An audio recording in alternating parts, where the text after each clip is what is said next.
அஸ்ஸலாமு அலைக்கும் வரஹ்மத்துல்லாஹி வபரகாத்துஹு. போன பதிவில் நபி வழி தொழுகை அப்படின்ற சப்ஜெக்டில் லெசன் நம்பர் 1, அதாவது தொழுகையுடைய அவசியம் பற்றி நம்ம வீடியோ பார்த்துருப்போம். ஸோ முழுமையாக கிட்டத்தட்ட 900 பேர் கிட்ட பார்த்துருக்கீங்க, அல்ஹம்துலில்லாஹ். அதில் 2 பேர் மட்டும் கமெண்டில் ஆன்சர் ஃபுல்லாகவே பண்ணியிருந்தீங்க. அது பார்க்கும்போது ரொம்ப ரொம்ப சந்தோஷமாகவும் இருந்துச்சு, அல்ஹம்துலில்லாஹ். ஸோ முயற்சி செஞ்ச உங்களுக்கும், முயற்சி செஞ்சு நோட்டில் எழுதி வச்சாலும் சரி, இல்லை கமெண்ட் பண்ணலை, மற்றபடி நாங்கள் எல்லாமே வீடியோ பார்த்தோம், நாங்கள் கொஸ்டின்லாம் எழுதி வச்சுருந்தோம் அப்படின்னும் சில பேர்லாம் இருந்திருப்பீங்க, அல்ஹம்துலில்லாஹ். அல்லாஹ் உங்கள் எல்லாருக்குமே அதிகமான நன்மையை தருவானாங்க, இன்ஷா அல்லாஹ். இன்றைக்கி நம்ம ஆன்சர் ஃபஸ்ட்டு பார்த்துருவோம், சரிங்களா? ஸோ அடுத்த லெசன் பார்க்குறதுக்கு முன்னாடி அந்த 10 கொஸ்டினுக்கான ஆன்சரையும் நான் சொல்லிடுறேன். ஸோ யாரெல்லாம் கரெக்டாக எழுதிருக்கீங்களோ, ஸோ ஃபுல்லாக டிக் அப்படின்னா நான் எல்லாமே கரெக்டாக அப்படின்ற மாதிரி, ஓகே அப்படின்ற மாதிரி டிக் மாதிரி போடுங்க. அப்படி இல்லை ஏதாவது 1 2 மிஸ்டேக்காக இருந்தாலும் பரவாயில்ல. ஸோ எத்தனை கொஸ்டின் கரெக்டாக எழுதியிருக்கீங்களோ அதை மறக்காமல் கமெண்ட் செக்ஷனில் தெரியப்படுத்துங்க. ஸோ உங்களுடைய இந்த முயற்சி அப்படின்றது மற்றவங்களுக்கு ஊக்கம் அளிக்கும் விதமாக இருக்கும், இன்ஷா அல்லாஹ். ஓகே, அப்போ ஃபஸ்ட்டு கொஸ்டின் என்ன கேட்டிருந்தோம் அப்படின்னு பார்த்தீங்கன்னா, தொழுகை யாருக்கு கடமை அப்படின்னு சொல்லி கேட்டிருந்தோம். இதுக்கான ஆன்சர் என்ன அப்படின்னு பார்த்தீங்கன்னா, இஸ்லாத்தை ஏற்றுக்கொண்ட ஒவ்வொரு முஸ்லீமான ஆண் பெண் மீதும் 5 வேளைகள் தொழுவது கடமையாகும் அப்படின்றத நம்ம ஹதீஸாக நம்ம ரீட் பண்ணியிருப்போம். ஸோ இதுதான் கரெக்டான ஆன்சர். அதாவது இஸ்லாத்தை ஏற்றுக்கொண்ட ஒவ்வொரு முஸ்லீமான ஆண் பெண் மீதும் 5 வேளைகள் தொழுவது கடமை அப்படின்றத இதுதான் இந்த கொஸ்டினுக்கான ஆன்சர். அடுத்து, தொழுகை எதை விட்டும் தடுக்கும் அப்படின்றத சொல்லியிருந்தாங்க. ஸோ கேட்டிருந்தேன் 2வது கொஸ்டினா. ஸோ அதுக்கான ஆன்சர் என்ன அப்படின்னு பார்த்தீங்கன்னா, 29வது அத்தியாயத்தில் 45வது வசனம், அதாவது நிச்சயமாக தொழுகை மானக்கேடானவற்றையும் தீமையை விட்டும் தடுக்கிறது அப்படின்றது ஆன்சர்.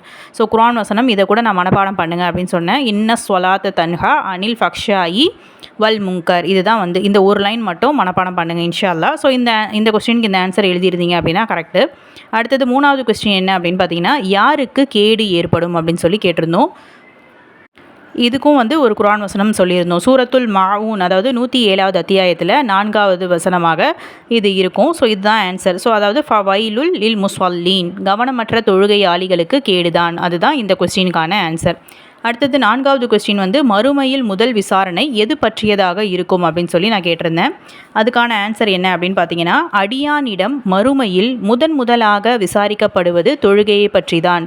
அது சரியாக இருந்தால் நிச்சயம் வெற்றி அடைவான், அது வீணடிக்கப்பட்டிருந்தால் தோல்வி அடைவான் என நபி ஸல்லல்லாஹு அலைஹி வஸல்லம் அவர்கள் கூறினார்கள். இதுதான் இந்த கொஸ்டினுக்கான ஆன்சர். அடுத்த கொஸ்டின், முஃமினுக்கும் காஃபிருக்கும் உள்ள வித்தியாசம் அப்படின்னு கேட்டிருந்தோம். அதுக்கான கரெக்ட் ஆன்சர் என்னென்னா, முஃமினுக்கும் காஃபிருக்கும் உள்ள வித்தியாசமே தொழுகை தான் என நபிகள் நாயகம் ஸல்லல்லாஹு அலைஹி வஸல்லம் அவர்கள் கூறியுள்ளார்கள். இதுதான் ஆன்சர். அடுத்தது 6வது கொஸ்டின், குழந்தைகளை எப்போது தொழ ஏவ வேண்டும் அப்படின்றது கேட்டிருந்தோம். உங்கள் குழந்தைகள் 7 வயதை அடைந்து விட்டால் அவர்களை தொழுவுமாறு ஏவுங்கள், 10 வயதை அடைந்து தொழாவிட்டால் அடியுங்கள் என நபிகள் நாயகம் ஸல்லல்லாஹு அலைஹி வஸல்லம் அவர்கள் கூறினார்கள். இதுதான் இந்த கொஸ்டினுக்கான ஆன்சர். அடுத்தது 7வது கொஸ்டின், நபி ஸல்லல்லாஹு அலைஹி வஸல்லம் அவர்கள் மரண தருவாயில் கூட என்ன சொன்னார்கள் அப்படின்றத நம்ம கேட்டிருந்தோம். அதுக்கான ஆன்சர், நபி ஸல்லல்லாஹு அலைஹி வஸல்லம் அவர்கள் தமது மரண வேளையில் கூட தொழுகையை பேணுங்கள் என்றே சொல்லிக் கொண்டிருந்தார்கள். ஸோ இதுதான் இந்த கொஸ்டினுக்கான ஆன்சர். 8வது கொஸ்டின் யாரை போல் தொழ வேண்டும் ஏன் அப்படின்னு சொல்லி கேட்டிருந்தோம். ஸோ அதுக்கான ஆன்சர் என்ன அப்படின்னு பார்த்தீங்கன்னா, என்னை எவ்வாறு தொழ கண்டீர்களோ அவ்வாறே நீங்களும் தொழுவுங்கள் என்று கூறியுள்ளார்கள். இதனை நபி ஸல்லல்லாஹு அலைஹி வஸல்லம் அவர்கள் கூறியுள்ளார்கள். இதுதான். அடுத்ததாக, தொழும் தொழுகையை இறைவன் ஏற்றுக்கொள்ள வேண்டுமானால் அத்தொழுகை இறைவனின் தூதர் முஹம்மது நபி ஸல்லல்லாஹு அலைஹி வஸல்லம் அவர்கள் காட்டி தந்த முறைப்படி அமைய வேண்டும். முன்னோர்கள் சொன்னார்கள், அவர் அப்படி சொன்னார், இவர் இப்படி சொன்னார் என்று தொழுதால் இறைவன் அதனை ஏற்றுக்கொள்ள மாட்டான். அதனால்தான் இறைவனின் இறுதி தூதர் முஹம்மது நபி ஸல்லல்லாஹு அலைஹி வஸல்லம் அவர்கள் என்னை எவ்வாறு தொழ கண்டீர்களோ அவ்வாறே நீங்களும் தொழுவுங்கள் என்று கூறியுள்ளார்கள். ஸோ இது ஃபுல்லாக, ஏன்னா யாரை போல் தொழ வேண்டும் ஏன் அப்படின்ற ஒரு கொஸ்டின் கேட்டிருந்தோம் இல்லையா? ஸோ அதனால் இந்த பேராகிராஃப் ஃபுல்லாக எழுதியிருந்தீங்கன்னா கரெக்டு.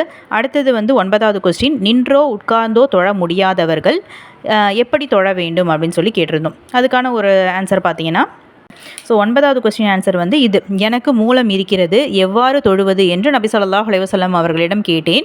அதற்கு நபி ஸல்லல்லாஹு அலைஹி வஸல்லம் அவர்கள், நீ நின்று தொழு, இயலாவிட்டால் உட்கார்ந்து தொழு, அதற்கும் இயலாவிட்டால் படுத்து தொழு என்று விடையளித்தார்கள். ஸோ இந்த ஆன்சர் தான் 9th கொஸ்டினோடைய ஆன்சர். 10th நானாக கேட்டிருந்தேன் இல்லையா? ஸோ அதாவது நீங்கள் உட்கார்ந்து தொழுதால் நின்று தொழுத நன்மை நமக்கு கிடைக்குமா? ஸோ நம்ம நின்று தொழ முடியல அப்படின்னா உட்கார்ந்து தொழுங்க, படுத்து தொழுங்க அப்படின்னு சொல்லிட்டு அனுமதி கொடுக்குறாங்க. ஸோ அது தொழுதான் என்ன நன்மை கிடைக்கும் அப்படின்ற கொஸ்டின் கேட்டிருந்தோம். அதுக்கான ஆன்சர் தான் என்னென்னா, நான் மூலவியாதி உடையவனாக இருந்ததால் நபி ஸல்லல்லாஹு அலைஹி வஸல்லம் அவர்களிடம் உட்கார்ந்து தொழுவது பற்றி கேட்டேன். அதற்கு அவர்கள், நின்று தொழுதால் அது சிறந்ததாகும், உட்கார்ந்து தொழுதால் நின்று தொழுபவரின் கூலியில் பாதியே அவருக்கு உண்டு, படுத்து தொழுதால் உட்கார்ந்து தொழுபவரின் கூலியில் பாதியே அவருக்கு உண்டு என்று பதிலளித்தார்கள். ஸோ இதுதான் ஆன்சர். அல்ஹம்துலில்லாஹ் 10 கொஸ்டினுக்கான ஆன்சரையும் நான் சொல்லிட்டேன். ஸோ இதில் யார் எவ்வளோ கரெக்டாக எழுதியிருக்கீங்க அப்படின்றத மறக்காமல் கமெண்ட் செக்ஷனில் தெரியப்படுத்துங்க. இன்றைக்கி நம்ம பார்க்கக்கூடிய லெசன் என்ன அப்படின்னு பார்த்தீங்கன்னா, லெசன் நம்பர் 2. டாபிக் என்ன அப்படின்னு பார்த்தீங்கன்னா உலு. ஓகேங்களா? ஸோ நம்ம எல்லாருக்குமே தெரியும், அதாவது எப்படி தொழுகை மறுமையில் முதல் கேள்வியாக இருக்கோ, அந்த தொழுகை சரியான முறையில் இருந்தால் தான் நம்மளால் மறுமையில் வெற்றி அடைய முடியும். ஸோ அதை தான் அந்த போன லெசனில் பார்த்தோம். ஸோ அதுக்கான முதல் விஷயமே என்ன அப்படின்னு பார்த்தீங்கன்னா, முதல் அடிப்படை தலைமை என்ன அப்படின்னு பார்த்தீங்கன்னா ஒழு தான். ஸோ அந்த ஒழுவை நம்ம சரியான முறையில் செஞ்சால் தான் அந்த தொழுகையே ஏற்றுக்கொள்ளப்படும். ஸோ அதனுடைய இம்பார்ட்டன்ஸ் என்ன அப்படின்றத இந்த தலைப்பில் நம்ம பார்ப்போம் இன்ஷா அல்லாஹ். இதுலேயும் கேள்விகள் இருக்குது. கேள்விகளை இந்த வீடியோ ஃபுல்லாக பார்த்து அந்த கேள்விகளுக்கும் ஆன்சர் பண்ணுங்கள், மற்றவங்களுக்கும் கண்டிப்பாக ஷேர் பண்ணுங்கள் இன்ஷா அல்லாஹ். வாங்க லெசன்குள்ளே போவோம். ஒழுவின் அவசியம். முஃமினின் உடல், அவன் அணியும் உடை, அவன் வசிக்கும் இடம் என அனைத்தும் தூய்மையாக இருக்க வேண்டும். அதிலும் தொழுகைக்கு தூய்மை மிக மிக அவசியம். ஏனெனில் அத்துஹூரு ஷத்ருல் ஈமானி, தூய்மை ஈமானில் பாதி என நபிகள் நாயகம் ஸல்லல்லாஹு அலைஹி வஸல்லம் அவர்கள் கூறியுள்ளார்கள். இதனை அறிவிப்பவர் அபு மாலிக் அல் அஷ்ஷரி ரலியல்லாஹு அன்ஹு. இந்த ஹதீஸ் முஸ்லீம், திர்மிதி, அஹ்மது, இப்னு மாஜா போன்ற நம்பகத்தகுந்த ஹதீஸ் கிதாபில் பதிவு செய்யப்பட்டிருக்கு. அடுத்ததாக, தொழுகைக்கு முன் கவனிக்க வேண்டிய விஷயங்களில் முதன்மையானது ஒழு எனும் தூய்மையாகும். ஒழு என்றால் குறிப்பிட்ட சில உறுப்புகளை கழுவி தூய்மைப்படுத்துவதாகும். தொழுகை எப்படி இறைவனின் கட்டளையாக உள்ளதோ அதுபோலவே தொழுகைக்கு ஒழு செய்வதும் இறைவனின் கட்டளையாகும். முஃமின்களே, நீங்கள் தொழ செல்லும் பொழுது உங்கள் முகங்களையும் முழங்கை வரை 2 கைகளையும் கழுவிக் கொள்ளுங்கள். மேலும் உங்கள் தலைக்கு மசாஜ் செய்யுங்கள். இன்னும் உங்கள் கால்களை கரண்டை வரை கழுவிக் கொள்ளுங்கள் என இறைவன் திருமறையில் 5வது அத்தியாயத்தில் 6வது வசனமாக கட்டளையிடுகின்றான். மேலும் இறைவனின் இறுதி தூதர் நபி ஸல்லல்லாஹு அலைஹி வஸல்லம் அவர்களும் கூட ஒழு நீங்கிவிட்டால் மீண்டும் ஒழு செய்யாமல் தொழும் தொழுகையை இறைவன் ஏற்றுக்கொள்வதில்லை என்றும் கூறியுள்ளார்கள். இதனை அறிவிப்பவர் அபு ஹுரைரா ரலியல்லாஹு அன்ஹு. இந்த ஹதீஸ் முஸ்லிம் கிதாபில் பதிவு செய்யப்பட்டிருக்கு. எவனுக்கு ஒழு இல்லையோ அவனுக்கு தொழுகை இல்லை என்று நபிகள் நாயகம் ஸல்லல்லாஹு அலைஹி வஸல்லம் அவர்கள் கூறியுள்ளார்கள். இதனை அறிவிப்பவர் சயீத் பின் ஸைத் ரலியல்லாஹு அன்ஹு. அஹ்மத் கிதாபில் பதிவு செய்யப்பட்டிருக்கு. நம்ம இந்த ஒழுவுடைய அவசியம் எந்த அளவுக்கு முக்கியத்துவம் வாய்ந்ததாக இருக்குது அப்படின்றத ஹதீஸின் அடிப்படையிலும் குர்ஆன் வசனத்தின் அடிப்படையிலும் நம்ம தெரிஞ்சுக்கிட்டோம். அதுக்கப்புறம் இப்போ ஒழு செய்யும் முறையை பற்றி நம்ம ஹதீஸின் அடிப்படையில் நம்ம பார்க்க போகிறோம். கவனமாக நோட் பண்ணிக்கோங்க. ஸோ ஃபஸ்ட்டு விஷயம், ஒழு செய்ய ஆரம்பிக்கிறதுக்கு ஃபஸ்ட்டு விஷயம் என்ன அப்படின்னா, நீயத் எனும் எண்ணம். நீயத் அப்படின்றத சொல்கிறோம். ஸோ எண்ணம் அப்படின்னு அர்த்தம். எந்த ஒரு செயலை செய்வதற்கும் முன் அச்செயலை செய்வதாக மனதில் நிர்ணயித்து கொள்வதற்கு நீயத் என்று சொல்லப்படும். இன்னமல் அஅமாலு பின்னியாத், செயல்கள் யாவும் எண்ணங்களை பொறுத்தே அமைகின்றன என்று நபிகள் நாயகம் ஸல்லல்லாஹு அலைஹி வஸல்லம் அவர்கள் கூறியுள்ளார்கள். இதனை அறிவிப்பவர் உமர் ரலியல்லாஹு அன்ஹு. இந்த ஹதீஸ் புகாரி கிதாபில் பதிவு செய்யப்பட்டிருக்கு. ஒழு என்ற செயலுக்கும் நீயத் என்ற எண்ணம் தேவை. நீயத் எனும் எண்ணமின்றி கழுவப்பட வேண்டிய உறுப்புகளை கழுவினாலும் உடல் முழுவதும் நனையும்படி குளித்தாலும் கூட அது ஒழுவாகாது. ஏனெனில் நிச்சயமாக இறைவன் உங்கள் உடல்களையோ உடைமைகளையோ பார்ப்பதில்லை, மாறாக உங்கள் உள்ளங்களையே பார்க்கிறான் என நபிகள் நாயகம் ஸல்லல்லாஹு அலைஹி வஸல்லம் அவர்கள் கூறியுள்ளார்கள். இதனை அறிவிப்பவர் அபு ஹுரைரா ரலியல்லாஹு அன்ஹு. முஸ்லிம் கிதாபில் பதிவு செய்யப்பட்டிருக்கு. இதுதான் ஃபஸ்ட்டு விஷயம். ஸோ எந்த ஒரு தொழுகைக்கு நம்ம ஒழு செய்ய போகிறோமோ அதன் அடிப்படையில் நம்ம மனசில் அந்த நீயத் அப்படின்ற எண்ணத்தை கொண்டு வரணும் அப்படின்றத இந்த ஹதீஸின் அடிப்படையில் நம்ம தெரிஞ்சுக்கிட்டோம். அடுத்ததாக 2வது என்ன அப்படின்னா, இறை நாமம் கூறி துவங்குதல். எதனையும் செய்ய துவங்கும் போது இறை நாமம் கூறியே நாம் துவங்குவது நபி வழியாகும். அதுபோலவே ஒழுவின் போதும் இறை நாமம், அதாவது பிஸ்மில்லாஹிர் ரஹ்மானிர் ரஹீம் என்று கூறியே துவங்கிட வேண்டும். ஏனெனில் இறைவனின் பெயரால் ஒழு செய்யுங்கள் என நபிகள் நாயகம் ஸல்லல்லாஹு அலைஹி வஸல்லம் அவர்கள் கூறியுள்ளார்கள். இதனை அறிவிப்பவர் அனஸ் ரலியல்லாஹு அன்ஹு. நஸஈ கிதாபில் பதிவு செய்யப்பட்டிருக்கு. இந்த இடத்துல பிஸ்மில்லாஹிர் ரஹ்மானிர் ரஹீம் அப்படின்னும் சொல்லியும் முழுமையாக சொல்லலாம். அப்படி இல்லைனா பிஸ்மில்லா அப்படின்னு சொல்லியும் ஆரம்பம் செய்யலாம். ஸோ நம்ம செய்ய வேண்டியது 2வது விஷயமா, நம்ம இறைவனுடைய பெயரை கொண்டு ஆரம்பம் செய்கிறேன் அப்படின்ற அந்த பிஸ்மில்லாஹிர் ரஹ்மான் அப்படின்றத நம்ம சொல்லணும் இன்ஷா அல்லாஹ். அடுத்ததாக வலப்புறம் இருந்து ஆரம்பித்தல். ஸோ எந்த ஒரு விஷயத்தையுமே நம்ம ரைட் ஹேண்ட் சைடில் இருந்து தான் நம்ம ஆரம்பிப்போம். ஸோ ரைட் சைட்லேருந்து. ஸோ அதுதான் இந்த டாப்பிக்கில் சொல்கிறாங்க. வலப்புறம் இருந்து ஆரம்பித்தல். எதனையும் வலப்புறமாக ஆரம்பம் செய்வதும் நபி வழியாகும். கொடுக்கல் வாங்கல் போன்ற அனைத்து காரியங்களையும் வலப்புறம் இருந்து துவங்குவது போலவே ஒழுவின் போதும் கழுவ வேண்டிய உறுப்புகளை வலப்புறம் இருந்தே துவங்க வேண்டும். ஏனெனில் நீங்கள் ஒழு செய்யும் போது வலது வலது புறத்திலிருந்து துவங்குங்கள் என்று நபிகள் நாயகம் ஸல்லல்லாஹு அலைஹி வஸல்லம் அவர்கள் கூறியுள்ளார்கள். இதனை அறிவிப்பவர் அபு ஹுரைரா ரலியல்லாஹு அன்ஹு. இந்த ஹதீஸ் திர்மிதி கிதாபில் பதிவு செய்யப்பட்டிருக்கு. அடுத்ததாக மணிக்கட்டு வரை இரு கைகளையும் கழுவுதல். இரு கைகளையும் மணிக்கட்டு வரை கழுவி கொள்ள வேண்டும். ஏனெனில் நபி ஸல்லல்லாஹு அலைஹி வஸல்லம் அவர்கள் ஒழு செய்யும் போது தமது இரு கைகளையும் மணிக்கட்டு வரை கழுவினார்கள். இதனை அறிவிப்பவர் அவுஸ் பின் அவுஸ் ரலியல்லாஹு அன்ஹு. அஹ்மத் கிதாபில் பதிவு செய்யப்பட்டிருக்கு.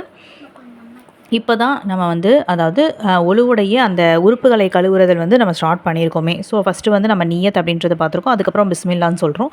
அதுக்கப்புறமா நம்ம வலது புறத்துலேருந்து ஸ்டார்ட் பண்ணணும்னு பார்த்துருக்கோம். ஸோ உறுப்பு அப்படின்னு நீங்கள் பார்த்தீங்கன்னா மணிக்கட்டிலேருந்து தான் ஆரம்பிக்குது. ஸோ மணிக்கட்டு அப்படின்றத டாபிக் பார்த்துட்டோம். அடுத்ததாக சிறிய பாத்திரத்தில் தண்ணீர் எடுத்து ஒழு செய்வோர் முதலில் இரு கைகளையும் கழுவிய பின்பே அப்பாத்திரத்தில் கையை விட வேண்டும்.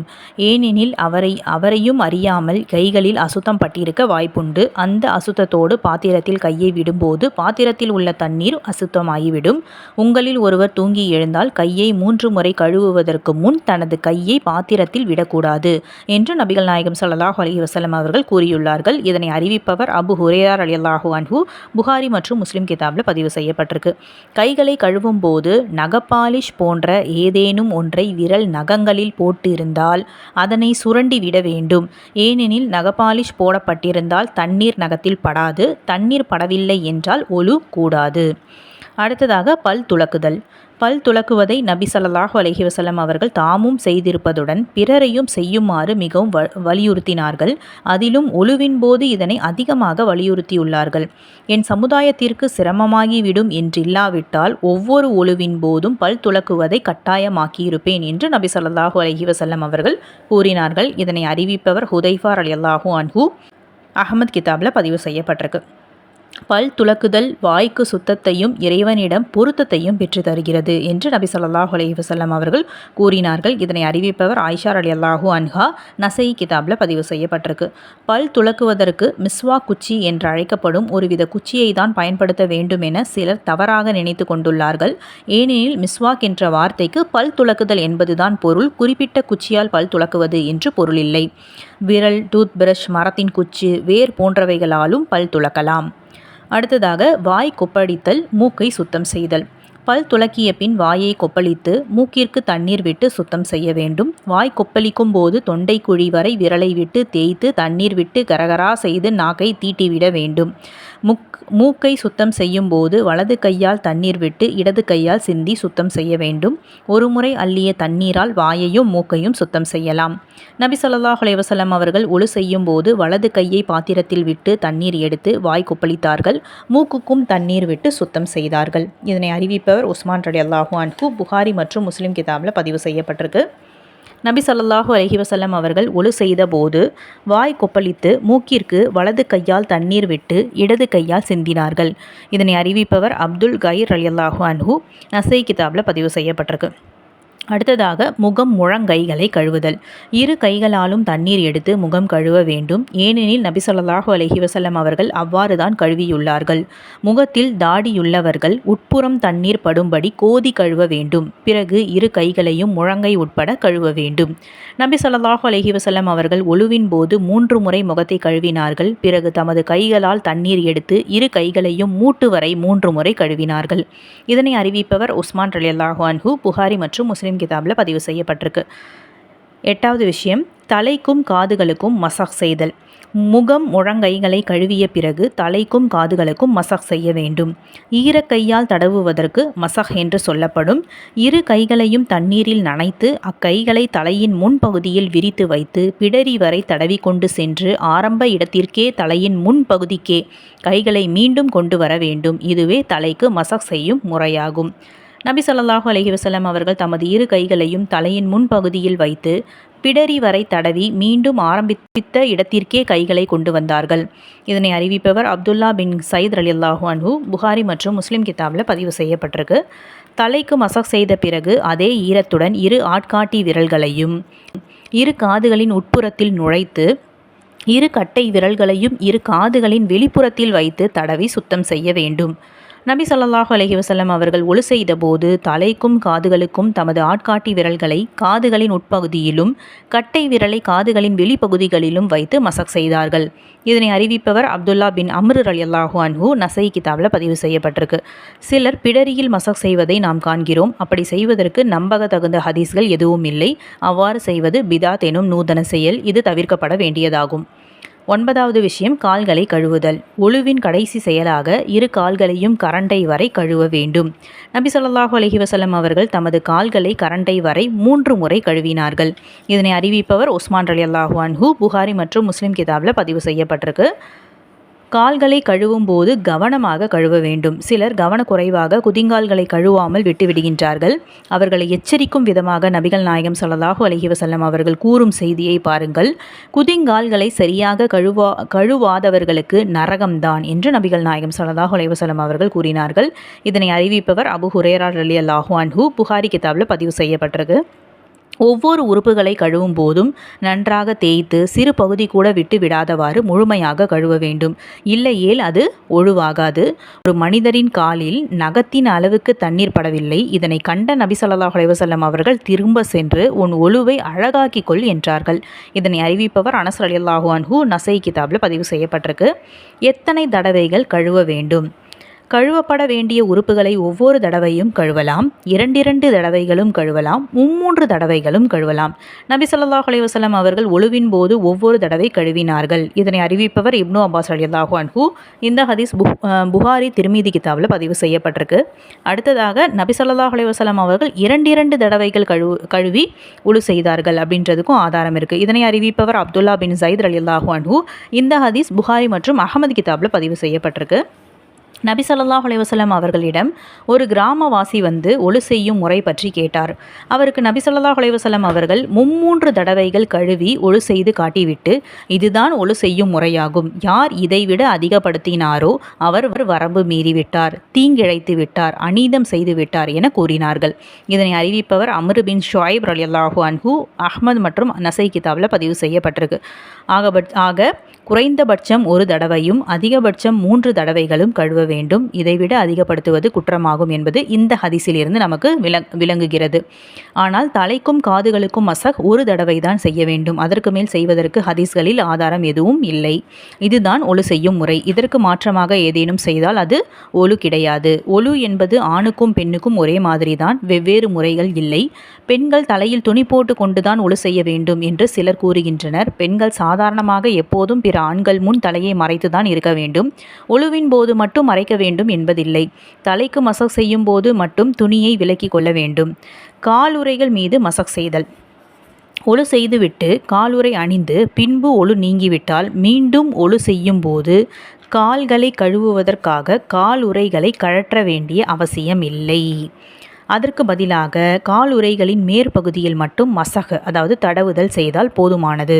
உள்ளூரில் இருப்போர் 1 நாள் முழுவதும் இப்படி செய்யலாம். பிரயாணத்தில் இருப்போர் 3 நாட்கள் வரை இப்படி செய்யலாம். ஆனால் குளிப்பு கடமையாகிவிட்டால் காலுறைகளை கண்டிப்பாக கழற்றியே ஆக வேண்டும். தூய்மையான நிலையில் காலுறைகள் அணிந்து கொண்டால் பிரயாணத்தில் இருப்பவர்கள் 3 நாட்கள் வரை காலுறைகளை கழற்றாமல் கால்களை கழுவுவதற்கு பதிலாக அதன் மீது மசக் செய்யலாம் என்றும், பிரயாணத்தில் இல்லாதவர்கள் உள்ளூரில் இருப்போர் 1 நாள் வரை இப்படி செய்யலாம் என்றும் நபி ஸல்லல்லாஹு அலைஹி வஸல்லம் அவர்கள் அனுமதி அளித்துள்ளார்கள். இதனை அறிவிப்பவர் சௌபான் பின் அஸ்ஸால் ரலியல்லாஹு அன்ஹு. அஹ்மது மற்றும் நசை கிதாபில் பதிவு செய்யப்பட்டிருக்கு. நாங்கள் பிரயாணத்தின் போது குளிப்பு கடமை தவிர மல ஜலம் தூக்கம் போன்றவைகளுக்காக காலுறைகளை 3 பகல் 3 இரவுகள் கலற்ற வேண்டியதில்லை என நபி ஸல்லல்லாஹு அலைஹி வஸல்லம் அவர்கள் கூறினார்கள். இதனை அறிவிப்பவர் சவ்வான் பின் அஸ்ஸால் ரலியல்லாஹு அன்ஹு. நசை மற்றும் திர்மிதி கிதாபில் பதிவு செய்யப்பட்டிருக்கு. ஒழு செய்து முடித்த பின் இது வரைக்கும் ஒழு எப்படி நம்ம செய்யணும்? காலுறைகள் அணிந்து ஒழு செய்யலாமா? நகப்பாலிச்சு போட்டுட்டு நம்ம ஒழு செய்யலாமா? தலையில் துணி போட்டு தான் நம்ம ஒழு செய்யணுமா? பெண்களுக்கும் ஆண்களுக்கும் ஒழு வேறையா? எல்லா விஷயத்துக்கான விளக்கத்தையும் அல்ஹம்துலில்லாஹ் அல்லாஹ்வுடைய கிருபையில் நம்ம பார்த்துட்டோம். அடுத்ததாக ஒழு செய்து முடிச்சதுக்கு அப்புறம் என்ன பண்ணணும் அப்படின்றத பார்க்க போகிறோம். ஒழு செய்து முடித்த பின் இப்போ நம்ம சொல்ல போகிற வாசகத்தை நம்ம ஓத வேண்டும் என்று நபி ஸல்லல்லாஹு அலைஹி வஸல்லம் அவர்கள் வலியுறுத்தி சொல்லியிருக்காங்க. அஷ்ஹது அன் லா இலாஹா இல்லல்லாஹு வ அன்ன முஹம்மதன் அப்துல்லாஹி வ ரசூலுஹு அப்படின்னு சொல்லி ஓதலாம்.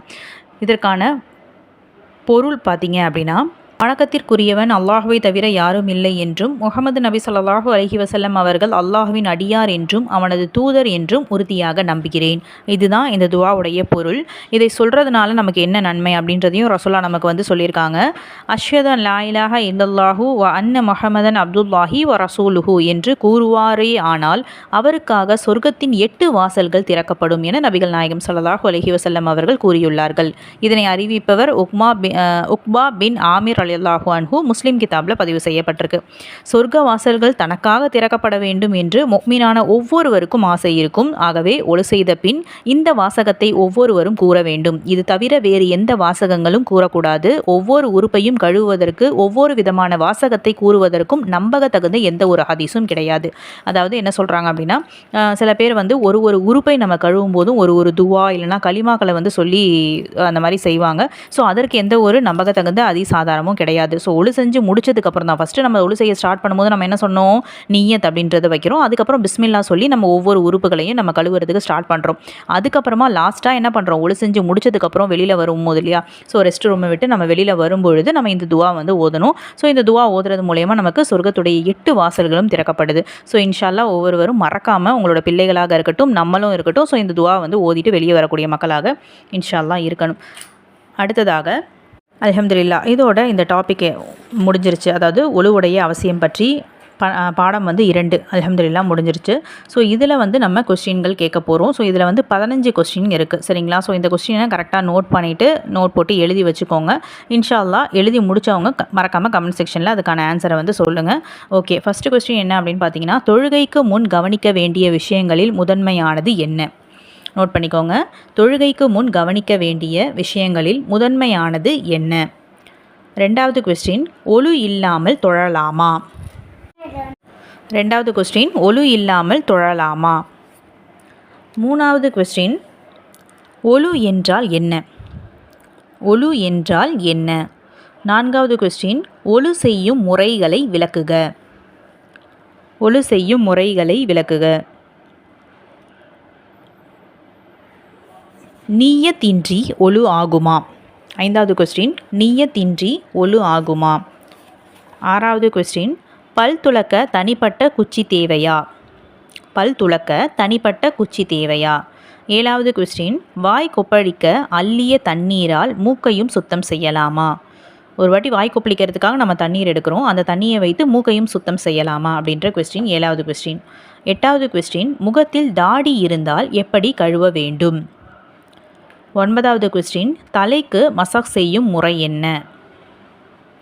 பத்தாவது கொஸ்டின், காதுகளுக்கு மசாஜ் செய்யும் முறை என்ன? 11வது கொஸ்டின், ஒவ்வொரு உறுப்புகளையும் எத்தனை தடவைகள் கழுவ வேண்டும்? 12வது கொஸ்டின், காலுறையின் மீது மசாஜ் செய்யும் முறையை பற்றி விளக்குக. 13வது கொஸ்டின், தலைக்கும் காதுகளுக்கும் எத்தனை முறை மசாஜ் செய்ய வேண்டும்? தலைக்கும் காதுகளுக்கும் எத்தனை முறை மசாஜ் செய்ய வேண்டும்? பெண்கள் தலையில் துணி போட்டு கொண்டுதான் ஒழு செய்ய வேண்டுமா? 15வது கொஸ்டின், நகபாலிஷ் போட்டிருப்பவரின் ஒழு கூடுமா? நகபாலிஷ் போட்டுக்கொண்டு நம்ம ஒழு செய்யலாமா? ஸோ அப்படி செஞ்சோம் அப்படின்னா அந்த ஒழு ஏற்றுக்கொள்ளப்படுமா அப்படின்றது 15வது கொஸ்டின். அல்ஹம்துலில்லாஹ். ஏதாவது டவுட் இருந்துச்சு, இந்த பாடத்தில் ஏதாவது டவுட் இருந்துச்சு, இல்லை முதல் பாடத்தில் ஏதாவது டவுட் இருந்துச்சு அப்படின்னா கண்டிப்பாக மறக்காமல் கமெண்ட் செக்ஷனில் கமெண்ட் பண்ணி கேளுங்க இன்ஷா அல்லாஹ். ஸோ இந்த பதிவை வந்து நீங்களும் முழுமையாக பார்த்து இந்த கொஸ்டினுக்கு ஆன்சர் பண்ணுறதுக்கு முயற்சி பண்ணுங்கள். அல்லாஹ் இதுக்கான நீங்கள் செலவிடக்கூடிய நேரத்தை வந்து அல்லாஹ் நன்மையாக்கி தருவான் இன்ஷா அல்லாஹ். அடுத்த டாபிக் கடமையான குளிப்பு. ஸோ அடுத்த பதிவில் இன்ஷா அல்லாஹ் நம்ம பார்ப்போம். இதுக்கான கேள்வி ஆன்சர் எல்லாத்தையும் கரெக்டாக எழுதிட்டு மற்றவங்களுக்கும் கண்டிப்பாக இந்த பதிவை ஷேர் பண்ணுங்கள். ஃபஸ்ட்டு வீடியோவை முழுமையாக பாருங்கள். மறக்காமல் நம்மளோட சேனலை லைக் பண்ணி சப்ஸ்கிரைப் பண்ணி வச்சுக்கோங்க. அஸ்ஸலாமு அலைக்கும் வரஹ்மத்துல்லாஹி வபரகாத்துஹு.